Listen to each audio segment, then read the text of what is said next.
नमस्कार दोस्तों, इस वीडियो में आपको जानकारी देने वाले हैं केसीसी लोन के बारे में यानी कि किसान क्रेडिट कार्ड के बारे में। अगर कोई किसान 5 लाख का लोन लेना चाहता है तो उसको कितना हेक्टेयर ज़मीन की ज़रूरत पड़ने वाला है, आप सभी को पता होगा। फरवरी में जो बजट हुआ, बजट में जो पहले 3 लाख था केसीसी लोन उसको बढ़ा करके सरकार ने 5 लाख रुपया कर दिया है, इसके बारे में आपको पता होगा।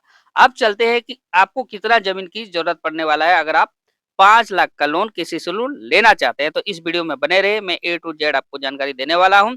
क्या दस्तावेज लगने वाला है उसके बारे में चर्चा मैं पहले भी कर चुका हूँ। अगर वीडियो नहीं देखे हैं तो मैं डिस्क्रिप्शन में भी इसका लिंक दे दूंगा, वहां से भी जाकर इसको देख सकते हैं दोस्तों। यानी कि जो पहले जो लोन मिलता था 3 लाख उससे बढ़ा करके सरकार ने 5 लाख रुपया किया है।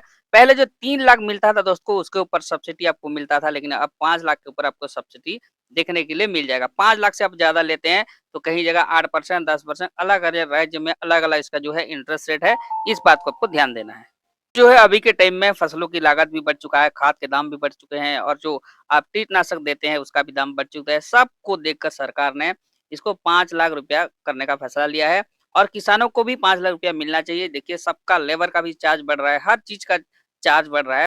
कम से कम 5 लाख रुपया तो है किसानों को मिलना चाहिए। अब वो सरकार ने भी दे ही दिया है और उससे ज़्यादा भी आप ले सकते हैं। चलिए बात कर लेते हैं कि आपको कितना ज़मीन इसके लिए आपके पास होना चाहिए। आप घर बैठे इसको कैलकुलेट भी कर सकते हैं। आपके पास कितना ज़मीन होगा तो कितना पैसा आपको मिलेगा, इसको आप घर बैठे भी कैलकुलेट कर सकते हैं। लेकिन इस चैनल पर पहली बार दोस्तों आप आए हैं तो चैनल को सब्सक्राइब करके ज़रूर जाइएगा, बेल आइकन प्रेस करके भी साथ में जाना है, क्योंकि इस टाइप का इस प्रकार का वीडियो एफडी, आरडी से रिलेटेड और जितने भी केसीसी लोन या फिर जितने भी लोन होते हैं, सरकारी जितने भी योजना होते हैं, इसी चैनल के माध्यम से मैं देता रहता हूँ। सब्सक्राइब कर लीजिएगा और आप पहले से सब्सक्राइब किए हैं तो मैं आपका आभारी हूँ दोस्तों। दोस्तों मैं आपको बता दूं, जो भी आप डॉक्यूमेंट्स देते हैं, जितना भी आपका कागजात देते हैं, बैंक को सौंपते हैं, उसमें से आपका कुछ जमीन का पट्टा वगैरह होता है, उसमें से एक खसड़ा होता है और ये बहुत ज्यादा भूमिका निभाता है आपका लोन कितना सैंक्शन होने वाला है। जो आपके क्षेत्रीय पटवारी रहते हैं, खसड़ा को हाथ में बना के देते हैं। आजकल ऑनलाइन भी हो गया है, ऑनलाइन भी आप कहीं से निकाल सकते हैं। जैसे कि मेरे क्षेत्र है उड़ीसा के, मैं बिलोंग करता हूँ, वहाँ मेरे को ऑनलाइन भी देखने के लिए मिल जाता है।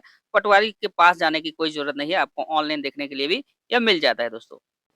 अब उस खसड़ा में आपका जो फसलें आप जो कमाते हैं, आप जो खेती करते हैं, उसमें लिखा रहता है कि रबी की फसल में कौन-सा आपने फसल लगाई थी, खरीफ के फसल में कौन-सा आपने लगाया था, ये सब उसमें लिखा रहता है। बैंक पहले आपका जो है खसड़ा देखता है। अब जो फसलें आपने बोआ है, चाहे रबी की हो, चाहे खरीफ की हो, कौन-सा आपने फसलें जो बोआ है, उसके हिसाब जो है वो लोन जो है निर्धारित होता है।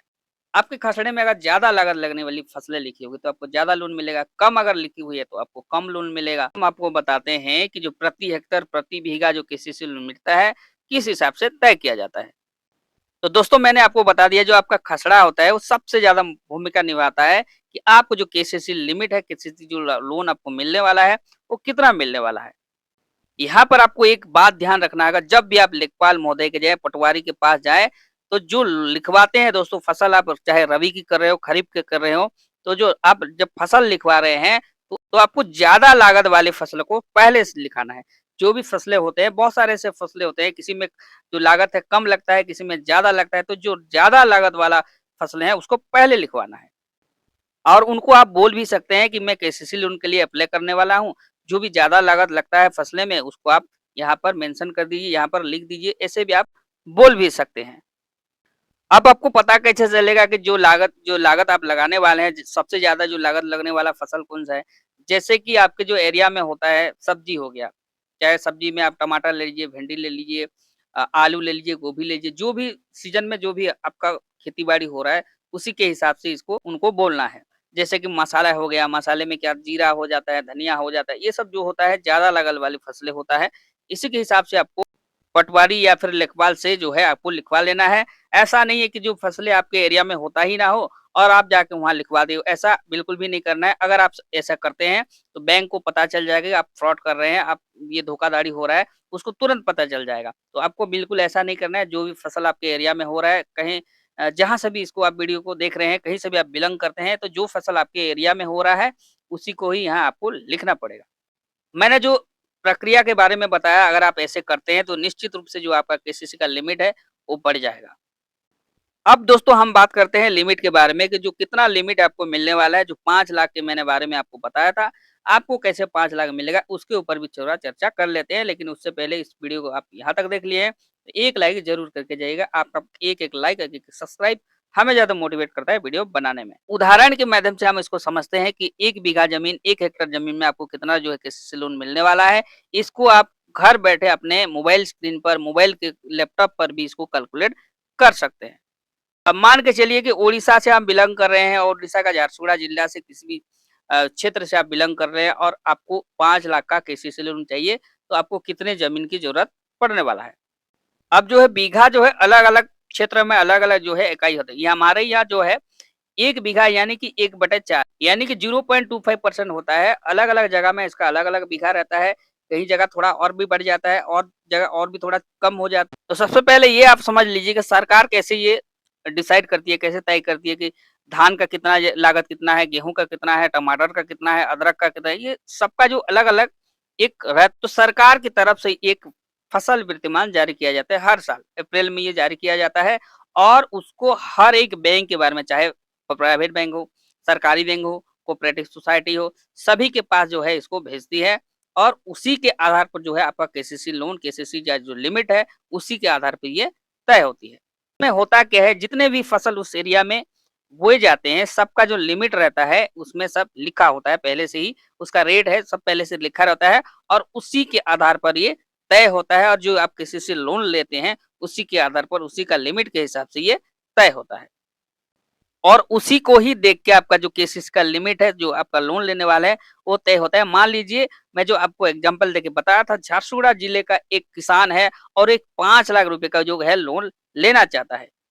तो मान के चलिए कि वो आलू का खेती करता है, टमाटर का खेती करता है और धान का भी खेती करता है। यानी कि 1 साल में 3-4 फसल जो है, वो किसान कमा रहा है, अपने खेत पर बो रहा है।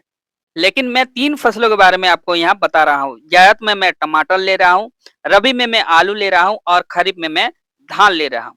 अब जो जिस जिले की मैं बात कर रहा था, उड़ीसा के झारसुगुड़ा जिले में, आप मान के चलिए किसान का अगर आप लागत की बात करें, जो मैंने आपको बताया था, तो वो जो आप स्केल अप फाइनेंस का आप माने, तो उसका जो लिस्ट में आया है, 1 हेक्टेयर ज़मीन में आपका जो आलू का खेती होता है, 1,58,000 होता है 1 हेक्टेयर में। आप जोड़ते चलिए कि उसको कैसे जो है 5 लाख रुपया अभी मिलने वाला है। उसके बाद खरीफ के सीजन में जो है किसान जो है धान का खेती लगेगा और या धान का जो रेट है दोस्तों, वो 64,000 है। यानी कि पहले 1,57,000 आपको आलू की खेती से मिल चुका है और बाद में आपको जो है 64,000 जो है आपको धान की खेती में मिला। आप दोनों को जोड़ लीजिए। उसके बाद वो जायद में टमाटर का खेती करता है, उसको भी आप जोड़ लीजिए। उसका जो लागत है प्रति हेक्टेयर में 1,05,000 है, आप उसको भी 1,05,000 उसमें ऐड कर दीजिए। पहले मैंने आपको बताया था 1,57,000 आलू की खेती में। उसके बाद मैंने आपको धान के बारे में बताया था 64,000 और उसके बाद फिर मैंने आपको टमाटर के बारे में बताया। तीनों को आप जोड़ लीजिए। अभी तीनों को आप जोड़ेंगे तो इसका जो रिजल्ट आएगा दोस्तों, 3,27,000 जो होगा। अब आगे चलते हैं कि कैसे उसको 5 लाख में कन्वर्ट किया जाएगा और 5 से 6 लाख 7 लाख कैसे उसको और भी आगे बढ़ा जाता है, उसको भी थोड़ा समझ लेते हैं।